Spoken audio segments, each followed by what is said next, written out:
बड़े आनंद के साथ, बड़ी खुशी के साथ, बड़े जोश के साथ सारे ऑल ओवर वर्ल्ड, पहले सिर्फ आप देखते थे कि यूएस में ये सेलिब्रेशन होती थी, आजकल सारी दुनिया में कहीं पे भी आप किसी भी कंट्री में, इंडिया, पाकिस्तान, कहीं पे भी है, किसी भी कोने में दुनिया के, तो फादर्स डे सेलिब्रेशन है। सो एज सच कोई फादर्स डे नहीं है, बट ठीक है, एक दिन रखा कि हाँ हमने जैसे मदर्स डे था वैसे हमने एक फादर्स डे सेलिब्रेशन कर दिया। Praise God, hallelujah. पर एक मसीह के जीवन में, एक जो मसीह के पीछे चलने वाले हैं, जो कलाम को पढ़ने वाले हैं, जो मसीह को जानते हैं, जो यीशु के पीछे चलने वाले हैं, उनकी लाइफ के अंदर क्या इंपॉर्टेंट है, फादर्स डे की क्या इंपॉर्टेंस है। Every day is father's day, right. हमारे स्वर्गीय पिता का हर एक दिन जो उसने हमें दिया है वो उस खुदाबंद का है, तो हमें हर रोज उसका क्या होना चाहिए, शुक्रगुजार होना चाहिए, उसके धन्यवादी होना चाहिए, उसके नाम की हमें प्रस्तिश, उसके नाम को हमें जला देना चाहिए। तो मैं बड़ा सुंदर एक वचन पढ़ रहा था, मैं इंग्लिश में पढ़ूंगा अपनी बाइबल से, इज़ाया की किताब 63 वर्स 16, इज़ाया चैप्टर 63 वर्स 16। और मुझे बड़ी अच्छी लगी यहाँ पे इस वचन के ऊपर आज हम सीखेंगे। इसमें कहता है, doubtless thou art our father, thou Abraham be ignorant of us, and Israel acknowledges not. Thou, O Lord, art a father, our redeemer, thy name is from everlasting. हाँ जी, हिंदी या उर्दू या पंजाबी में किसी में पढ़ दें जरा, क्या कहता है? 63 वर्स 16।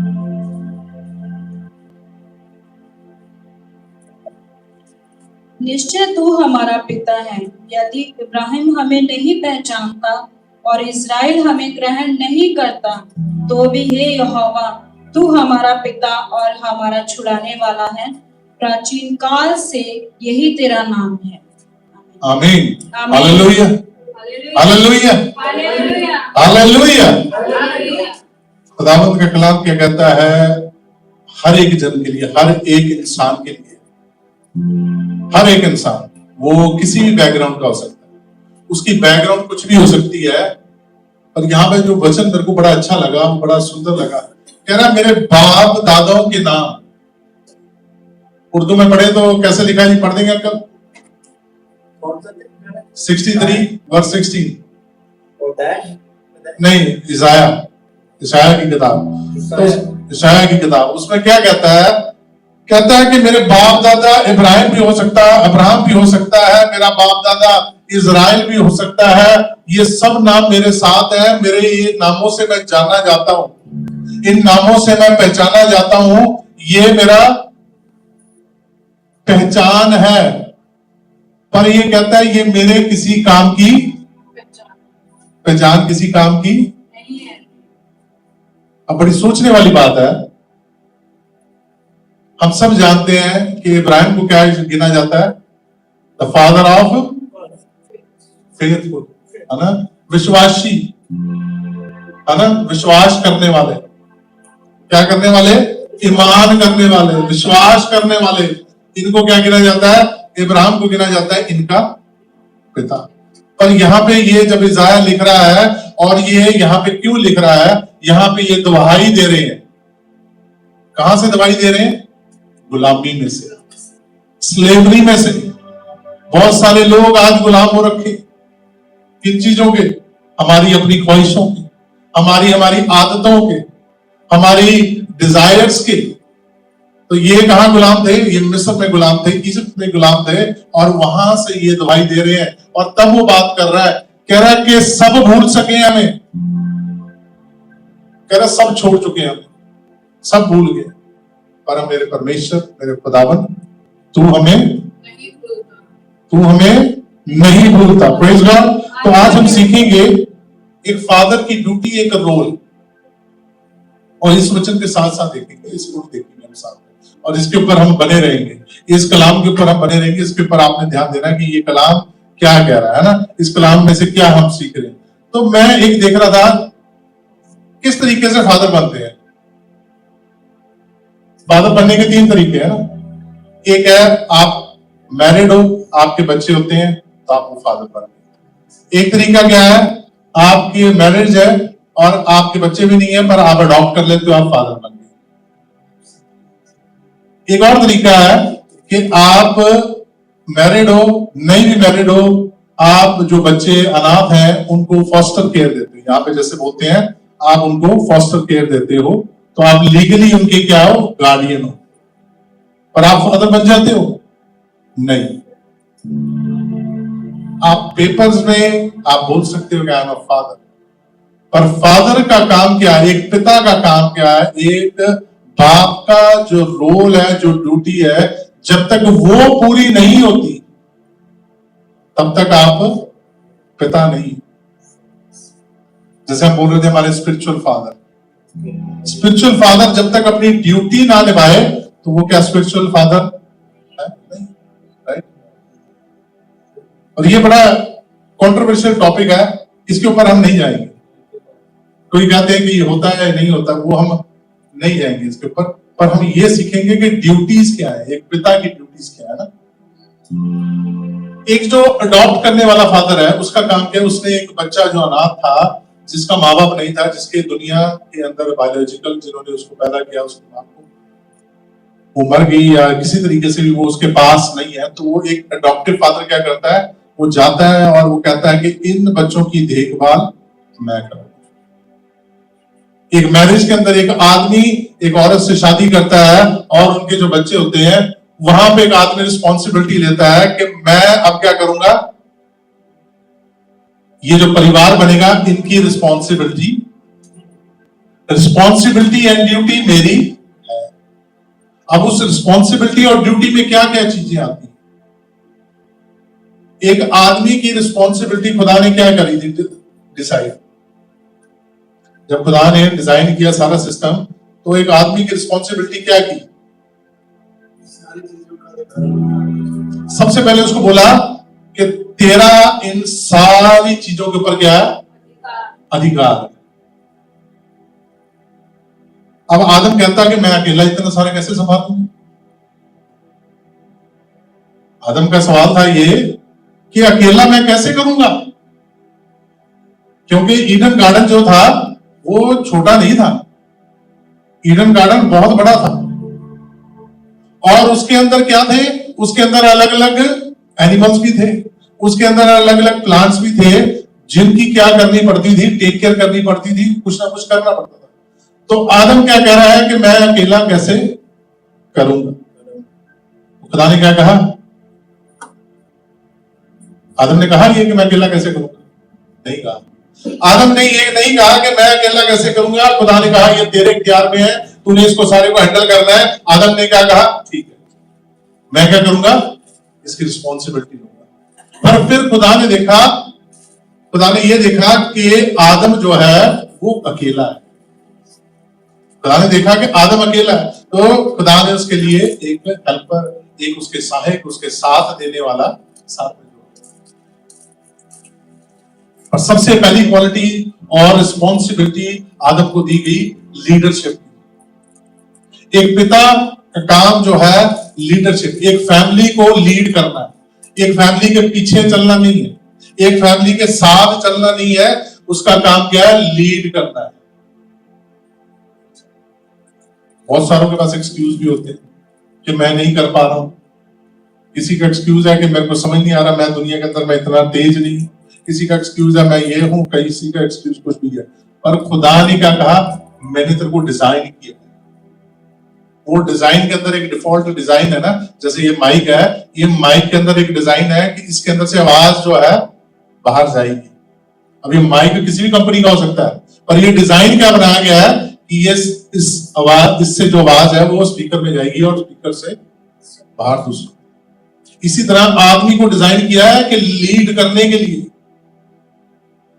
आदमी को कहा गया कि तूने इस फैमिली को क्या करना है, लीड करना। सबसे पहला रोल लीडरशिप का है। इसके रिलेटेड वर्सेस बहुत सारी है बाइबल के अंदर, पर हम उन वर्सेस के ऊपर नहीं, हम बात करेंगे कि हमारे जो पर्सपेक्टिव्स है, हमारे जो रोल्स हैं आदमी के, एक फादर के। आप फादर सिर्फ एक शादी करके बच्चे पैदा होने से फादर नहीं बनेंगे, फादर का रोल है। फिर मैं सोच रहा था कि इब्राहिम को क्यों कहा गया कि तू ही सारे विश्वासियों का पिता है। हालांकि जो दुनिया की शुरुआत दोबारा से हुई आदम के बाद, किससे हुई? पर उसको नहीं कहा गया क्योंकि वो तो बिगिनिंग है, उसके बाद सारी दोबारा स्टार्टिंग हुई है, वो बिगिनिंग है। पर उसको फादर क्यों नहीं कहा गया? Because there is some responsibilities and duties, क्योंकि हर जगह एक आपका एक रिस्पॉन्सिबिलिटी है, आपका एक फर्ज बनता है और एक आपका ड्यूटीज बनता है। बहुत सारे आदमी उससे क्या करते हैं? भागने की कोशिश करते हैं। आज जितने है फादर या जितने आने वाले समय में होने वाले, आपकी रिस्पॉन्सिबिलिटीज एंड ड्यूटीज। आपके घर में लड़कियां हैं, आपके घर में लड़के हैं, उससे कोई फर्क नहीं पड़ता। आपकी ड्यूटी, आपकी रिस्पॉन्सिबिलिटी सेम रहेगी। और बहुत सारे इसको इग्नोर भी कर देंगे, नहीं भी मानेंगे, आप मत माने, पर आपकी रिस्पॉन्सिबिलिटी, आपकी ड्यूटी एक दिन आपके सामने आ जाएगी। बहुत सारे कहते हैं कि बाद में सिखा लेंगे, बाद में सीख जाएंगे। अभी हमने वचन में बड़ा अच्छा वचन है, वो कहता है कि अपने बच्चों के ऊपर सख्ताई कर, उनको छड़ी लगा, ताकि आने वाले समय के लिए आपको उनको पहले तैयार करना पड़ेगा बच्चों को, ताकि आने वाले समय फ्यूचर के लिए वो क्या हो, उस तरीके से तैयार हो कि जब वो समय आए। कौन सा समय? जैसे भी गीत गा रहे थे, कौन सा गीत? दुनिया की भीड़ में। जब आपके बच्चे दुनिया की भीड़ में जाए तो कहीं खो, अगर आपने उनको तैयार किया होगा उस समय के लिए तो वो खोएंगे नहीं। कैसे तैयार? मतलब आपने रास्ता बताया होगा कि भाई यहाँ पे जब जाना है तो यहाँ पे ये डिसीजन लेना है, इस तरीके से डिसीजन लेना है, ये काम करना है, आपको यहाँ पे इनके साथ उठना है, इनके साथ बैठना है। ये सब आपने अगर पहले से तैयार किया होगा तो वो जब भीड़ में जाएंगे तो वो पहचान सकेंगे कि हमने किसके साथ इंटरेक्ट करना है और किसके साथ नहीं करना। अभी रिसेंटली एक पुरानी स्टोरी के ऊपर एक इंडिया में एक टीवी वेब सीरीज आई, बड़ी उसके ऊपर चर्चा हो रही है। वो चर्चा किस बात से हो रही है? उस वेब सीरीज के अंदर उन्होंने बताया कि 2 बच्चों को किडनैप किया गया और उनको मार दिया गया। वो 2 बच्चे घर से निकले, एक रेडियो प्रोग्राम करने के लिए जा रहे थे, और वो जब जा रहे हैं तो उनको किसी ने किडनैप कर लिया, उनको मार दिया। तो उनके माँ बाप बाद में वो पछता रहे हैं कि हमने अपने बच्चों को उस समय क्यों नहीं सिखाया कि आपने किसी अनजान के साथ लिफ्ट लेके ऐसे नहीं चल जाते। क्यों नहीं हमने सिखाया उनको सेल्फ डिफेंस? क्यों नहीं हमने सिखाया कि आपने इस सिचुएशन में से कैसे निकलना? इसलिए वचन कहता है कि आने वाले समय के लिए अपने बच्चों को तैयार करो, और ये रिस्पॉन्सिबिलिटी बाप की बनती है। क्योंकि सबसे ज्यादा दुनिया में कौन जाता है? मतलब बाहर काम करने आदमी जाते हैं, है ना? दुनिया के आप किसी भी कंट्री में चल जाएंगे, सबसे ज्यादा आदमी ही बाहर जाते हैं। और ये आदमी की रिस्पॉन्सिबिलिटी है कि वो अपने बच्चों को क्या करे? इन चीजों की नॉलेज दे, सिखाए, बताए कि दुनिया कैसे चल रही है आज के टाइम में। खासकर बहुत सारी कंट्रीज में आपको न्यूज जो है कभी अच्छी मिलेगी, स्पेशली लेडी बच्चों के साथ जो हो रहा है। इसलिए fathers has a responsibility and duty. बाप के ऊपर बड़ी एक रिस्पॉन्सिबिलिटी, एक ड्यूटी है कि वो, क्योंकि बाप ऐसे नहीं बन सकते। तो मैं बोल रहा था कि नूह को क्यों नहीं सिलेक्ट किया गया, अब्राहम को क्यों सिलेक्ट किया गया कि फादर कहलाने के लिए? शुरुआत तो नूह से हो रही है, ऐसे ही है ना? नूह से शुरुआत हो रही है, पर बाप किसको कहा जा रहा है? अब्राहम को कहा जा रहा है। और खुदा चूज कर रहा है, कोई इंसान चूज नहीं कर रहा। मैं आपको यहाँ पे बता दूं, खुदा ने चूज किया है। बहुत सारे इंसान इकट्ठे होकर फैसला कर लेते हैं, ये बंदा हमारा प्रधान है, ये बंदा ये हमारा बाप बन जाएगा, ये हमारी माँ बन जाएगी। ऐसा नहीं है। यहाँ पे किसने चूज किया? खुदा ने चूज किया। एंड खुदा का क्राइटेरिया है, खुदा का एक सिस्टम है, खुदा सिस्टम के साथ चलता है। खुदा जब चूज करता है तो वो ऐसे चूज नहीं करता कि कोई भी इंसान किसी को बिठा के, वो चूज करता है उसकी रिस्पॉन्सिबिलिटी एंड ड्यूटीज को देख के। खुदा ने कितने साल परखा अब्राहम को? 100 साल। 100 साल, 25 साल की एज से वो चल रहा है खुदा के साथ, और कह रहा है 75 साल उसने वो वफादारी दिखाई। 75 साल में भी उसके पास जब इकलौता बेटा पहुंचा तब खुदा ने कहा मुझे दे दे। क्या कहा खुदा ने? आज किसी को बोल दो अपना थोड़ा सा समय दे दो हमें, तो क्या कहते हैं नहीं कर पाएंगे, बड़ा मुश्किल है, टाइम नहीं निकाल पा रहे। खुदा ने क्या कहा? अपना इकलौता बेटा। आज जितने पिता बने हुए हैं, दुनियावी भी और स्पिरिचुअल भी, मैं उनकी अगर कलीसिया से बात करता हूं तो उनकी कलीसिया से पता लगता है कि उनके स्पिरिचुअल फादर के पास टाइम नहीं है उनके लिए। अगर आपने उनसे मिलना है तो आपको 2-2, 3-3 महीने, 4-4, 6-6 महीने की वेटिंग है। बच्चे को जरूरत कब है? इसका एग्जाम्पल बड़ा अच्छा वर्ष में इज़ाया नबी लिखता है। वो इसलिए यही वर्ष लिख रहा है, इस वर्ष के अंदर उसने मेंशन किया स्पेशली, इस आयत के अंदर उसने मेंशन किया स्पेशली, कह रहा है कि मेरा पिता कौन है? इब्राहिम हो सकता है, मेरा पिता इजराइल हो सकता है, पर उसके पास मेरे लिए समय नहीं है। अब मैं उसके नाम को क्या करूं? नाम ले रखा है मेरे पास इजराइल, मैं उसके नाम को क्या करूं? नाम ले रखा है मेरे पास इब्राहिम, पर उसके पास मेरे लिए समय नहीं है। मेरी दुआई को कौन सुनता है? सिर्फ मेरा यहोवा सुनता है। Hallelujah, hallelujah. कहता है मेरी प्रार्थना को, मेरी दुआ को कौन सुनता है? सिर्फ मेरा पिता सुनता है।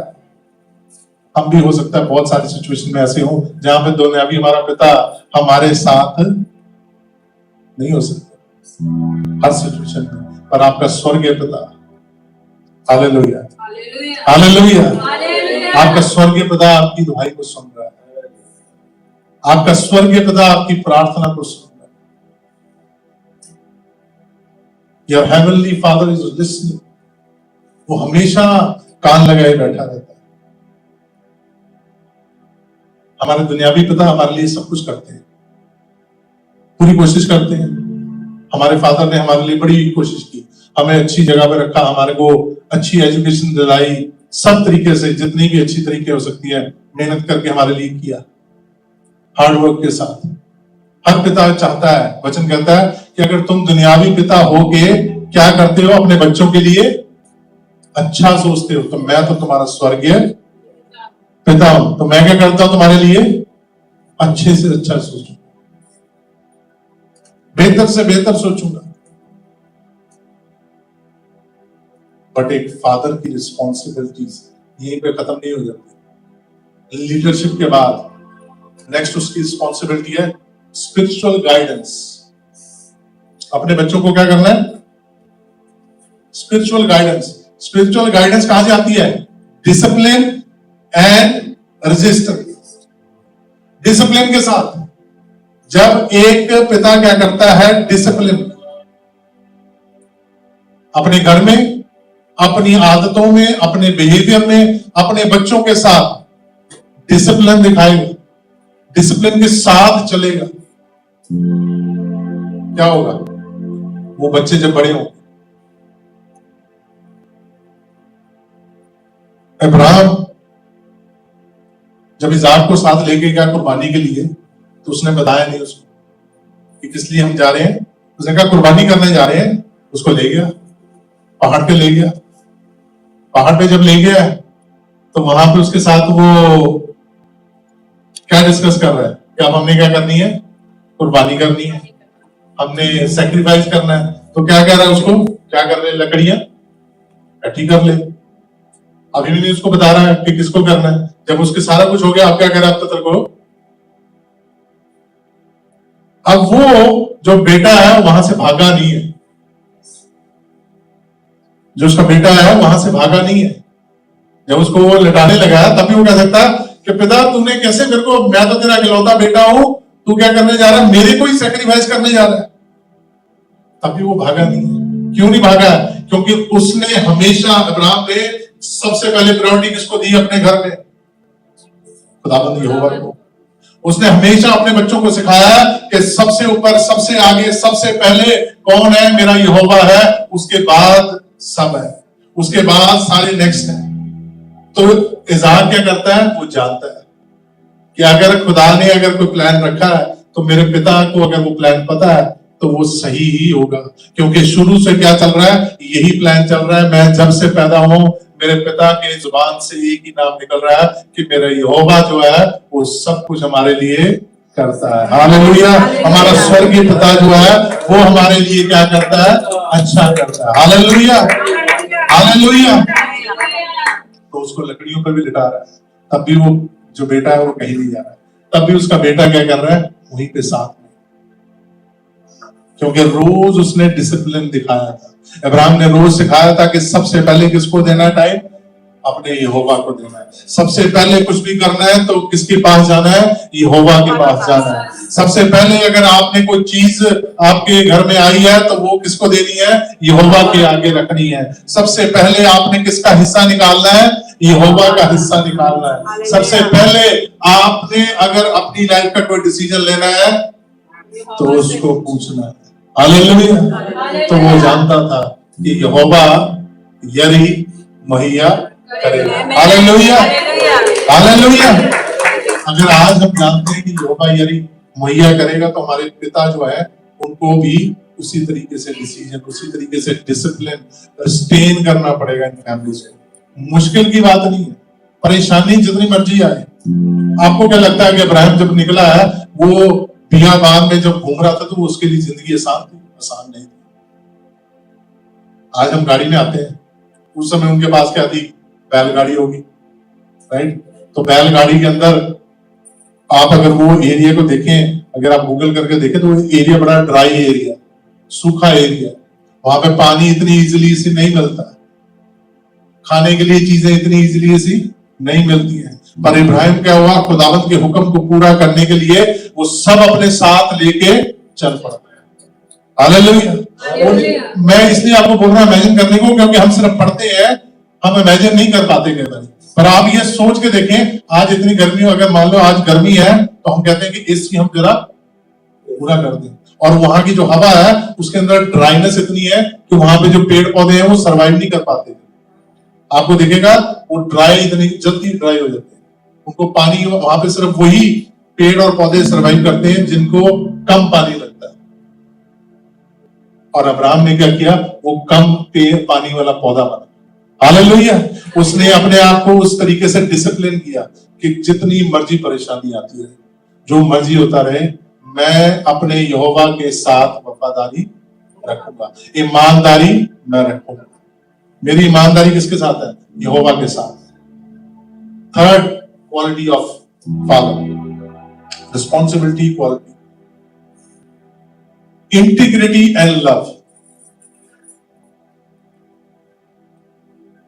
मोहब्बत, सबके साथ मोहब्बत दिखानी। और कैसे दिखानी है, इंटीग्रिटी के साथ। क्या होती है इंटीग्रिटी, खुदारी के साथ।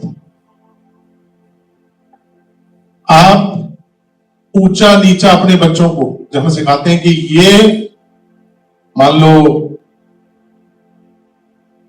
अमीर गरीब की बात कर रहे थे, हमने एक बाप ने सिखाना है अपने बच्चों को कि किसी को हमने उसकी अमीरी या उसकी गरीबी के साथ नहीं जज करना है। क्यों नहीं जज करना है? फिर एग्जांपल लेंगे हम किसका, इसहाक का।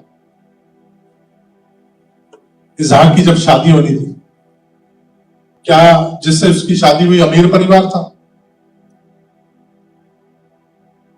पर इसहाक जो था उस जमाने का, उस स्टेट का, उस कंट्री का सबसे क्या था, अमीर आदमी था, सबसे अमीर आदमी।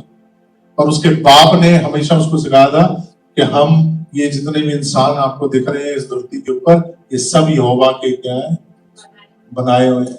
इनके साथ हमने सबके साथ एक सा ही व्यवहार रखना, एक सा बिहेवियर रखना, एक सी मोहब्बत रखनी है। तो उसने कहा, अपने नौकर को कहा, और मैं सोचता हूं कि उसने अपने नौकर के ऊपर इतना भरोसा था कि अपने नौकर को बोला कि तेरे को ऐसे ऐसे वहां पे अगर कोई भी मिल जाए तो क्या करना उसको, और वही मेरी क्या होगी, बीवी होगी, मेरी घरवाली। उसने दिखाया कि मोहब्बत जो है लोगों के साथ उसके स्टेटस के मुताबिक नहीं है। क्योंकि मैं इसलिए आपको बता रहा हूं कि इतनी अमीर नहीं थी, क्योंकि वो पानी भरने के लिए खुद आ रही है। जिसको पानी भरने खुद जाना पड़ रहा है, इसका मतलब है उनके घर में कोई काम करने वाला नहीं है। इसका मतलब वो इतना अफोर्ड नहीं कर सकते कि किसी को अपने लिए रखें या उनके घर में खुद का कुआं हो। क्योंकि उस जमाने में भी, जैसे आज के टाइम पे अगर आप इंडिया, पाकिस्तान या दूसरी कंट्रीज में रहते हैं, यहां पे भी देखें तो आपको अगर कुआं खोदना है, कुआं जो है ऑलमोस्ट 50 से $100,000 लगते हैं, 50 से $1,00,000 आपको वेल अगर अपना करना है। उस जमाने में भी इतना ही खर्चा था।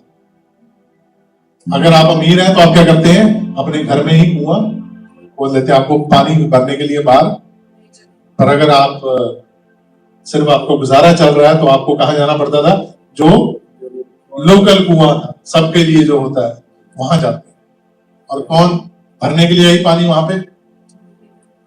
रिबका पानी भरने के लिए खुदा ने हर किसी के लिए प्लान बना, उसी समय पे आई है वो।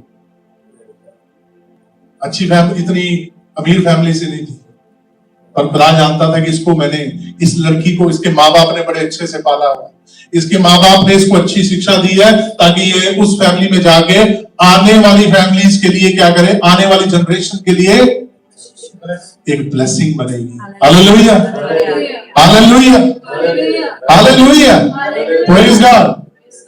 तो खुदावंद क्या कहता है, लव एंड इंटीग्रिटी एक पिता के अंदर, ताकि वो हर एक को सामान्य नजर से, एक नजर से हर एक इंसान को देखने पाए। ये एक मसीह पिता की मैं क्वालिटी बता रहा हूं। और भी अगर कोई इसको सीख रहे हैं अच्छी बात है, पर एक मसीह के अंदर ये होना बड़ा जरूरी है,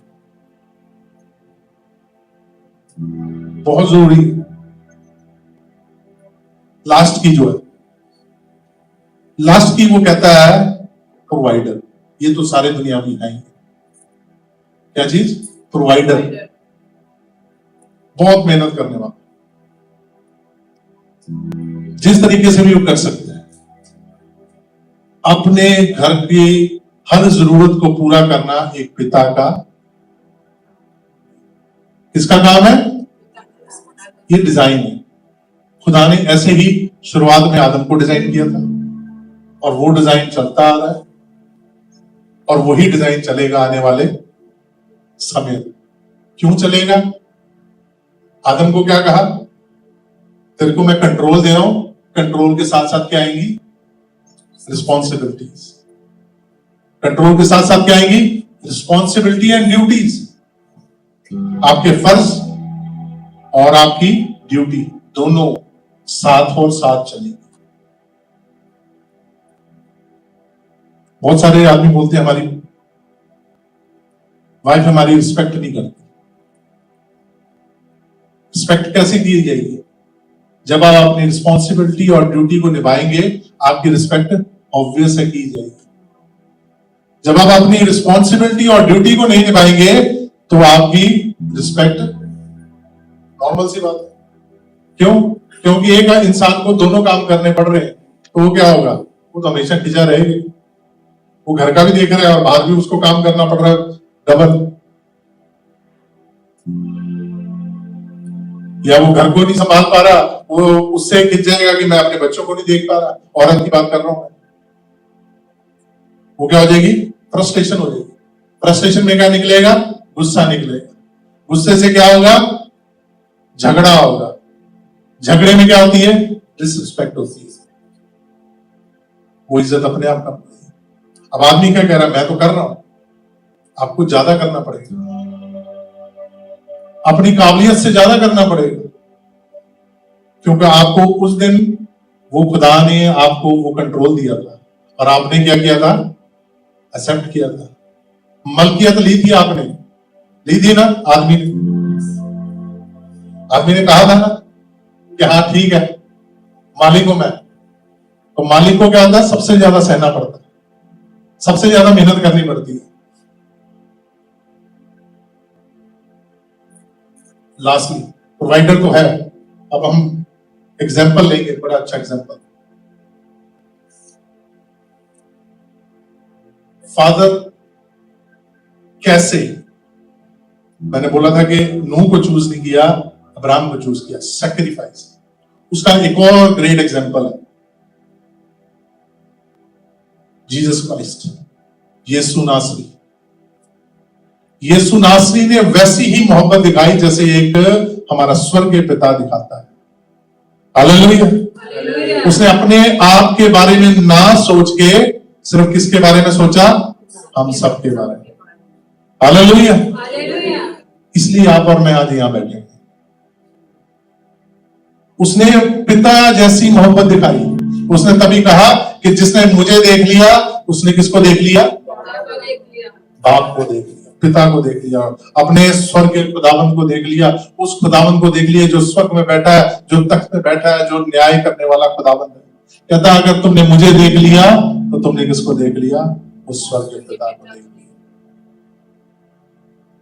कितने बड़े लोग आए, कितने लोग आए, नूह के बाद भी कितने लोग आए, इब्राहिम के बाद भी कितने लोग आए, किसी को पिता का दर्जा खुदा ने नहीं दिया।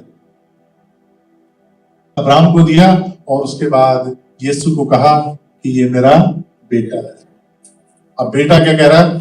मैं मुझे देख लिया तो आपने, और फिर वो तब कहता है, वो आदमियों से कहता है। अब मैं आज इसलिए बात कर रहा हूं, आदमियों से बात कर रहा हूं, मैन से बात कर रहा हूं कि यीशु कहता है कि जैसे मैं हूं वैसे तुम भी किसके जैसे बनो? जैसे मैं हूं वैसे तुम भी बनो रिस्पॉन्सिबल, अपनी ड्यूटीज को समझने वाले, अपने आप का सैक्रिफाइस करने वाले। आजकल बहुत ये ट्रेंड में है, मुझे अपने लिए तो कुछ मिलता ही नहीं, मेरा अपना तो टाइम ही नहीं है, मेरी अपनी कोई लाइफ ही नहीं है। Then you are not a man, you are a boy।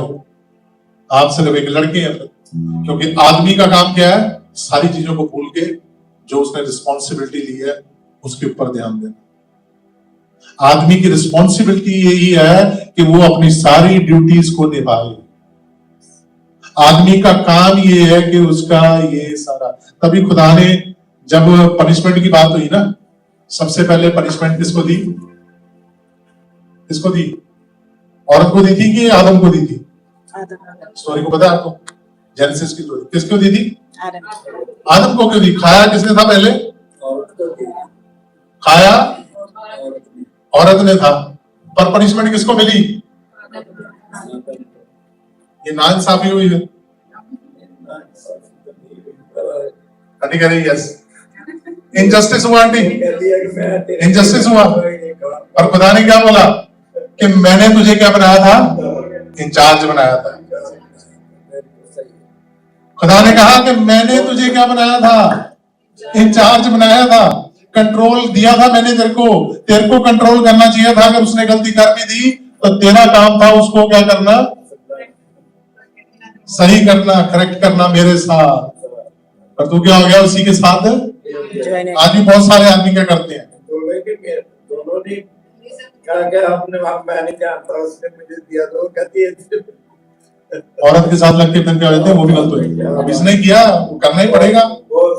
No, it is a man's responsibility to correct. आदमी का काम है, अगर वो भी गया है गलत, खुदा माफ कर देता, पर आदमी ने क्या किया? साथ में चला गया। क्या बात, अपनी रिस्पॉन्सिबिलिटी से भाग गया, अपने कंट्रोल को भूल गया, अपनी मलकियत को भूल गया कि मेरे पास पावर क्या दी है खुदा ने उसको पावर दे रखी थी, खुदा ने उसको सामर्थ दे रखी थी, उसको अधिकार दे रखा था। वो अपने अधिकार को ही क्या हो गया?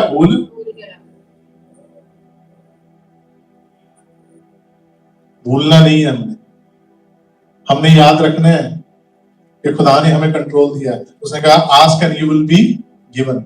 अगर आप उस समय वो माफी मांगते तो हो सकता था, चलो वो तो उस समय निकल गया, आज की बात करेंगे। आज आपको और मेरे को क्या दे रखी है? एक कंट्रोल दे रखा है। आपकी फैमिली के अंदर कुछ हो रहा है तो आपकी ड्यूटी बनती है कि आप उसको सही करें, उसको करेक्ट करें। देयर इज वेज, काउंसलिंग्स है, सब कुछ है बाइबल के अंदर, वो भी लिखा गया है कैसे किससे बात करनी है। अगर आपका टीनेज लड़का लड़की बिगड़ रहे हैं तो उनसे कैसे बात करनी है, वो बाइबल आपको सिखाती है। आपको बताती है। आपकी अगर वाइफ अगर बिगड़ रही है तो आपने उसको कैसे हैंडल करना है वो भी बाइबल बताती है, सब बताती है, अगर आप पढ़ेंगे। अगर आप इधर उधर दुनिया से सलाह लेते फिरेंगे 10 ही मिनट में किदा करा फिर नहीं बनती बात। अगर आप लोगों से पूछते फिरेंगे तो फिर नहीं बनेगी। राम ने किसी से सलाह नहीं की। जब वो अपने लड़के को लेके जा रहा है, कहां लेके जा रहा है? पहाड़ पे लेके जा रहा है कुर्बानी देने के लिए। उसने अपनी बीवी से पूछा ही नहीं, सलाह ही नहीं की। उसने किससे सलाह की थी? खुदा से। अपने खुदावन से, अपने परमेश्वर से सलाह की थी। और वो सलाह जो थी उसने उस सलाह को बिल्कुल वो फरमान मान लिया कि ये जो सलाह है ये हुक्म है, इस हुक्म को क्या करना है मुझे किसी भी तरीके से। और जब वो हुक्म को पूरा करने गया, जब उसने उस हुक्म को पूरा किया तो खुदा ने उसको क्या कहा? You will be the blessed man on this earth. कह रहा है कि तू सबसे ज्यादा ब्लेस्ड आदमी होगा इस पूरी धरती के ऊपर, और तुझसे लोग जानेंगे आने वाली जनरेशन को। Hallelujah, hallelujah, hallelujah, praise God. और फिर उसके बाद यीशु आया। यीशु ने भी वही एग्जांपल दिया। तभी हम क्या जाने जाते हैं आज? Christian, the follower of Christ. Ibrahim के बाद खुदा ने किसको? यीशु को चुना और कहा कि तू क्या करना। उसने भी सेम एग्जांपल दिया। उसने किसी के साथ सलाह नहीं की। अपनी माँ से नहीं पूछा कि माँ मैं वो क्रूस के ऊपर चढ़ने जा रहा हूँ, क्या मैं चढ़ जाऊं? अपने भाइयों से, अपने वो बोल भी रहे हैं कि चेले क्या बोल रहे हैं, ये तू क्या कर रहा है? अगर तू कहे तो हम इनके साथ क्या कर लेते हैं? लड़ाई कर लेते हैं, हम तेरे को बचा देते हैं। वो कहता है कि नहीं, यही मेरे किसकी इच्छा है?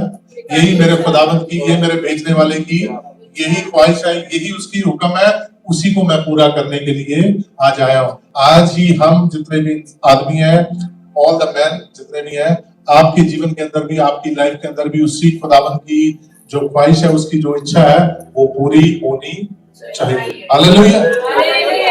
आप कहां पे? मैंने अपनी लाइफ में किया अगर तो खुदावंद उसी तरीके से काम कर रहा है। हम देखते हैं कि हम इतने क्या कहते हैं, हमारी जो कॉन्ग्रीगेशन है हजारों में नहीं है, राइट, हमारी थाउजेंड्स में नहीं है, पर खुदावंद हमारी लाइफ में जब काम कर रहा है तो हमें कहां पे लेके जा रहा है? जब लास्ट मंथ व्हाइट हाउस में जाने का मौका दिया। हालेलुया। वो कॉन्ग्रीगेशन की वजह से या मेरी काबिलियत की वजह से नहीं है, और वो कहता है कि अगर तुम मेरे हुक्म में चलते हो, तुम मेरी वफादारी में चलते हो, तो मैं तुम्हें उस जगह तक लेके जाऊंगा, वहां पोजीशंस तक लेके जाऊंगा जहां तुमने अपनी लाइफ के अंदर कभी सोचा भी नहीं होगा। Hallelujah, hallelujah. तो वही खुदावंद अगर हम उसके डिसिप्लिन में चलते हैं। Praise God. आइए अपनी आंखों को बंद करते हैं, सिरों को झुकाते हैं और प्रार्थना में जाएंगे। हम धन्यवाद करते हैं खुदावंद आपकी इस दया के लिए, आपकी इस रहमत के लिए। खुदावंद हम इसके काबिल ना थे, पर आपने रहमत की अपने लोगों के ऊपर, आपने ये बख्शिश की अपने लोगों के ऊपर, आपने ये दया की अपने लोगों के ऊपर। जैसे नबी लिखता है कि सब मेरे को भूल चुके हैं, सब मेरे से मुंह मोड़ चुके हैं। मूसा भी कहता है कि सब मेरे को छोड़ सकते हैं। जोशुआ भी कहता है कि सब मुझे छोड़ सकते हैं, पर तू मुझसे कभी मुंह ना मोड़ेगा। आपने कभी मुझसे मुंह ना मोड़ा, उसके लिए हम धन्यवादी हैं। हम शुक्रगुजार हैं आपके कि आपने कभी अपना मुंह हमसे नहीं मोड़ा। हम धन्यवादी हैं कि आपने कभी हमें छोड़ा नहीं, आपने हमें कभी बीमारी में नहीं रहने दिया, आपने कभी हमें लाचारी में नहीं रहने दिया, आपने कभी हमें किसी तरीके की कमी और घटी में नहीं रहने दिया। परमेश्वर, उसके लिए हम धन्यवादी हैं। हमारे स्वर्गीय पिता, धन्यवाद करते हैं। Hallelujah, hallelujah, praise God, praise, धन्यवाद, thank you. Hallelujah, hallelujah, hallelujah. Abraham Isaac और याकूब के खुदा, जिंदे खुदा, पवित्र खुदा, पृथ्वी को चलाने वाले, पृथ्वी को सिरजने वाले खुदा, तेरा शुक्र, तेरा धन्यवाद करते हैं कि आज दिन तक तूने हम सबको संभाल के रखा है। खुदा, तूने वास्तव में ये बात की गारंटी है कि जो तेरे हुक्मों की पालना करते हैं। दाऊद ने कितने साल अपने तख्त में बैठने का इंतजार किया। तब वो 16 साल का था जब उसका अभिषेक हो गया और तक उसको 30 साल की एज में मिला है, खुदावंद उसने इंतजार किया है। इसी तरीके से अब्राहम ने जब तूने बुलाया उसको 75 साल तक तेरा इंतजार किया इसहाक बेटा को पाने के लिए। जब तूने उसको खुदावंद 100 साल में 99 ईयर में खुदावंद तूने बेटा दिया, वो भी तूने उससे मांग लिया इसको मेरे लिए कुर्बान कर दे। अब्राहम के उस पर अब्राहम के पास ये विश्वास था कि जिस खुदा की मैं हुक्म मानता हूं, जिस खुदा के कहने से मैं चलता हूं, इसलिए तो उसने अपने नौकरों को कहा मैं और बेटा पहाड़ पे जाके दोनों वापस आएंगे। और खुदा ने वैसा ही किया।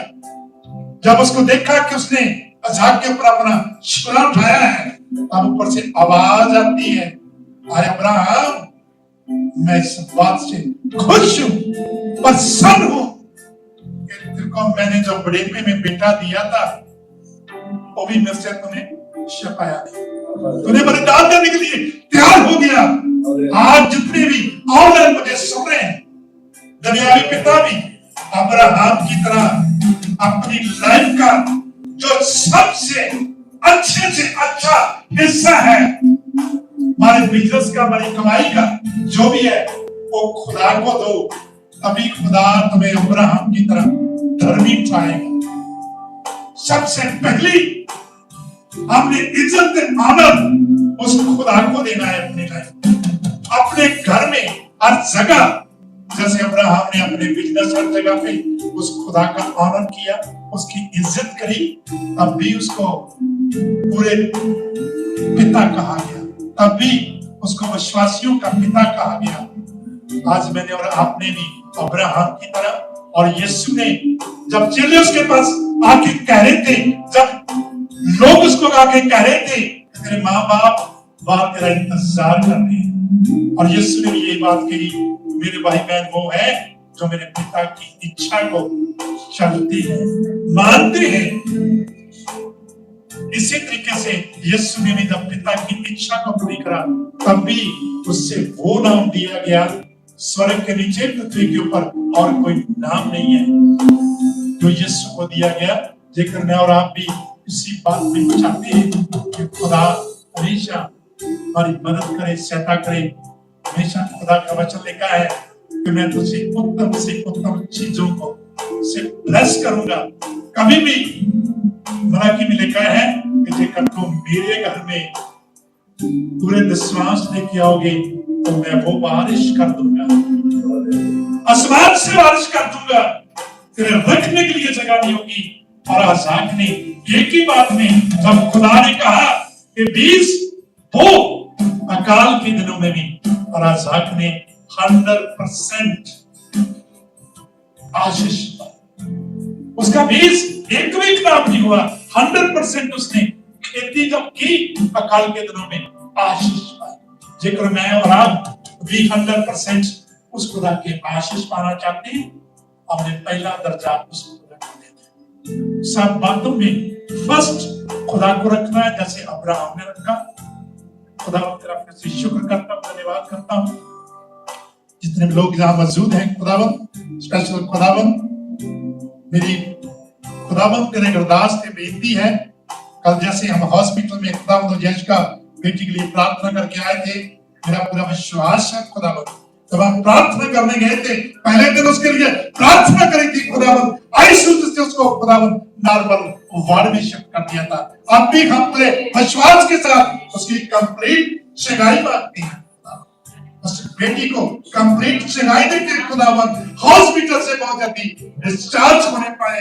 तेरा शुक्र करते, धन्यवाद करते हैं खुदावन। जितने भी पिछले दिनों में अरदास बेनतियां आई थी खुदावन, हम तेरा शुक्र करते, धन्यवाद करते हैं खुदावन। जो शाम को हमारी प्रेयर मीटिंग होती है खुदावन, हर रिक्वेस्ट का और बेनती का 100% खुदावन तुम उत्तर दे रहा है।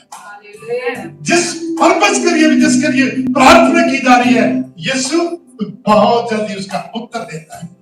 और बहुत सारी टेस्टिमोनियां है और खुदाबंद आने वाले दिनों में और जब रवानी चर्च की जो टीम है शाम को प्रेयर 5 बजे प्रेयर करती है, इनके द्वारा परमेश्वर बहुत अजीब और अचंभे काम करता है।